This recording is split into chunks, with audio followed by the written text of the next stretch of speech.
أعوذ بالله من الشيطان الرجيم بسم الله الرحمن الرحيم صدر جلسہ ظاہر شاہ جی صاحب اسٹیج پر موجود د قومی وطن پارٹی د صوبې د استادانو مشر فلدیان خان په سټیج باندې موجود د قومي وطن پارټۍ د ضلعي عہدیداران د حلقه پی کې 56 د ارګنایزینګ کمیټې ممبران صاحبان دلته کې موجود د جمعوارو د تحصیل ممبران صاحبان دلته موجود د جمعوارو مشرانو عزتمندو د شیرپو مشرانو السلام علیکم. زه ټولو کې اول خو د ناصر خان او د هغوی د ټول خاندان او د هغوی سره چې کوم نن ګڼ شمېر عزتمند مشران موږ سره په قومي وطن پارټۍ کې شامل شو، هغوی ته د خپل لخوا او د قومي وطن پارټۍ د ټولو کارکنانو د طرفه هرکلی وایم او دا یقینداني ورکوم چې یو صحیح فیصله یې کړې ده. انشاءالله یو ځای به د پښتون کان د ترقۍ د سوکالۍ لپاره جدوجہد وکړو به. عزتمندو دوی دا خاندان زموږ لپاره څه نوی نه دی، زموږ دا جمعواري او شیرپو یو کلی دی، زموږ یو عزت دی، یو ورورولي ده او نن دا موږ لپاره ډېر د خوشحالۍ او د عزت خبره ده چې د دوی راتلو سره زموږ دا اتفاق چې دی دا به نور هم مضبوطېږي به او انشاءالله دا به موږ ثابتوو به چې زموږ دا اتفاق ته څوک نقصان نشي رسولی. عزتمندو دې نه مخکې چې زه ملکي حالاتو او سیاسي صورتحال باندې یو څو خبرې وکړم، زه د هغې نه مخکې په 15 تاریخ باندې چې کومه د شهید وطن حیات محمد خان شیرپو 47مه کلیزه تېره شوه او د هغې یو شانداره جلسه وشوه، یو تاریخي جلسه وشوه که د هغې شکریه ستاسو ادا نه کړمه نو زما خیال دا به زیاتې وي. په دې ځل جلسې کې د پارټۍ کارکنانو د پارټۍ ملګرو زما ته مخامخ ناست تاسو ټولو ډېر لوی همت هم کړی دی، ډېر لوی کوشش هم کړی دی او ستاسو همت سره هم ستاسو کوشش سره دا برسي کامیابه شوې ده او ډېر خلک یې حیران پاتې کړل. عزتمندو انشاءالله دې برسۍ دا ثابته کړه چې د خلکو شهید وطن حیات محمد خان شیرپو سره یو خپله مینه ده، د خلکو ملي رهبر جناب آفتاب احمد خان شیرپو سره یو خپل لګاو دی او انشاءالله دا مینه او دا لګاو به همداسې جاري وي او دې کې به هېڅوک چې دې خلل نشي اچولی.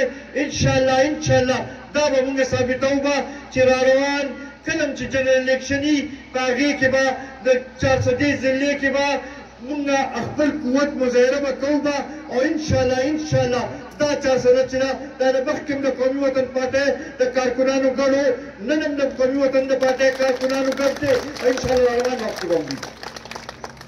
عزتمندو ما نه مخکې ابراهیم خان هم خبرې وکړې د موجوده حکومت په کارکردګۍ باندې خبره وکړه.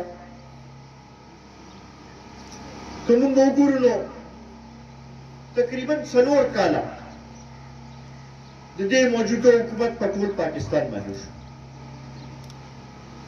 او زموږ صوبې کې تقریبا 8 کاله برابر شو. نن موږ دې حکومت ته دا تپوس کوو چې تاسو خو ډېرې دعوې کړې وې او ډېرې وعدې هم کړې وې، د نوي پاکستان جوړولو خبره هم کړې وه، د مدینې د ریاست بنیاد یې ښودلو خبره هم کړې وه، د 1 کروړ نوکرو ورکولو خبره هم کړې وه، د 50 لکه کورونه جوړولو خبره هم کړې وه. نن هغه وعدې چته لاړې. نن خو موږ ته نه ښکاري چې دا ملک څه صحیح سمت کې روان دی. زما خیال دی چې هر یو کس نه په خپل ځای باندې چې تاسو تپوس وکړئ نو هر څوک به راته وایي چې موږ د موجوده حکومت نه مطمئن نه یو، د هغې کارکردګۍ نه مطمئن نه یو. داسې ده او که نه؟ تاسو دې خبرې تایید کوئ او که نه؟ عزتمندو، بیا خصوصا دوی خو وې زمونږ دغه ځای ته رسېدل او د پاکستان معیشت بدلېدل، دغه ځای ته رسېدل د پاکستان قرضې ختمېدل، دغه ځای ته رسېدل او د خلکو ته د نوکرۍ بلکل داسې دغه به ملاوي، روزګار به هر ځای کې به ملاوېږي.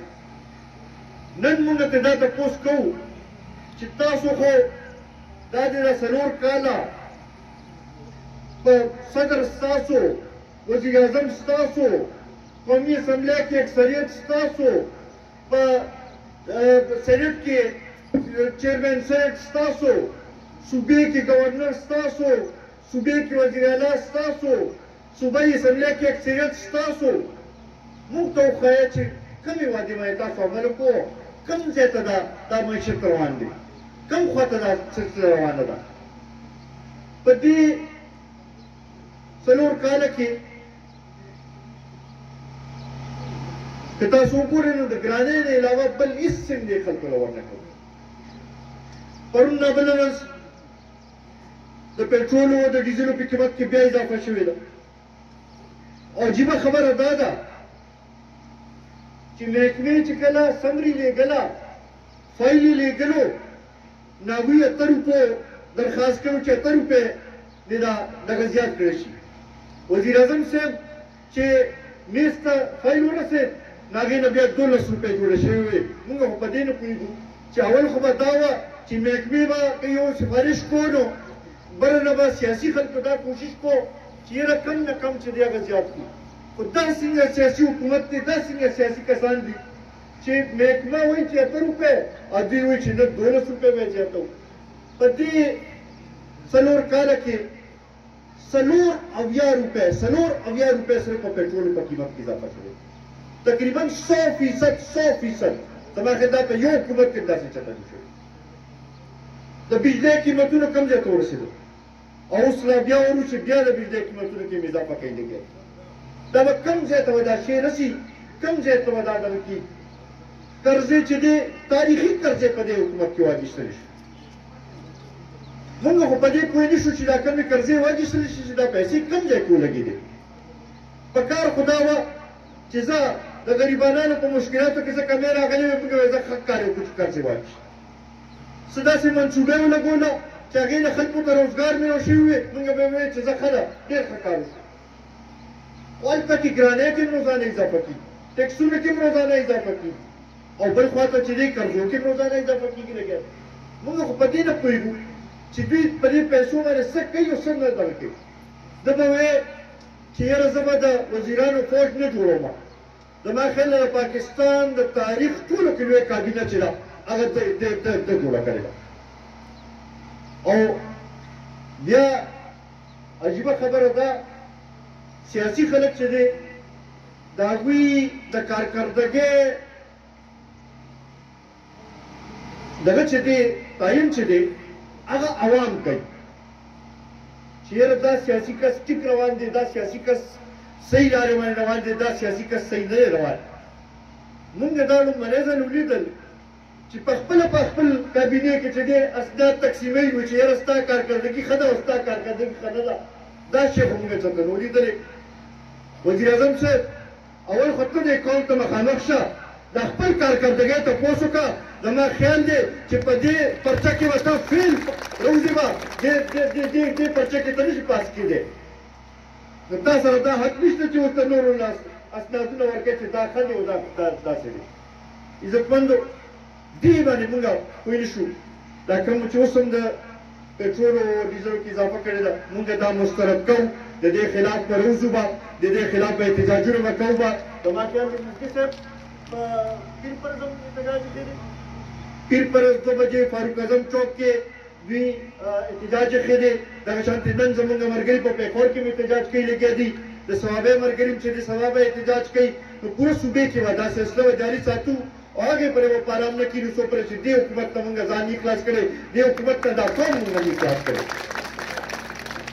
عزتمندو زه نور ستاسو ډېر ټایم نه اخیستل غواړم د ناصر خان او د هغوی د خاندان ډېر زیات مشکور دي خلکو نه رسولې شوې زموږ د ځینو وارو لپاره او د شیرپو لپاره دلته کې موږ ډیګري کالج جوړو او داسې طریقې سره دا ډیګري کالج جوړو چې دا هم تاریخ و چې په یو دغه کې لومړنۍ دغه کې ټولې پیسې هغې 23 کروڑ روپۍ وې 23 کروڑ روپۍ په 23 کروڑ روپۍ په لومړنۍ دغه باندې ریلیز شوي دي خو اوسه پورې په هغې باندې هغه شانتې دغه ونه شو دغه شانتې نورې ډېرې منصوبې چې دي هغه دا دوی نه پاتې دي او دا د دوی د دغه اعلان له وجې نه پاتې دي انشاءالله دا منصوبې به مونږ سرته رسوو به دا به د قومي وطن فاتح کارکنان به سرته رسوي به او انشاءالله دغه شانتې نورې ګټې ګټې منصوبې به دلته کې راوړو به یو ځل بیا د ناصر خان او د هغوی د خاندان ډېر زیات مشکورې به دلته سټېج باندې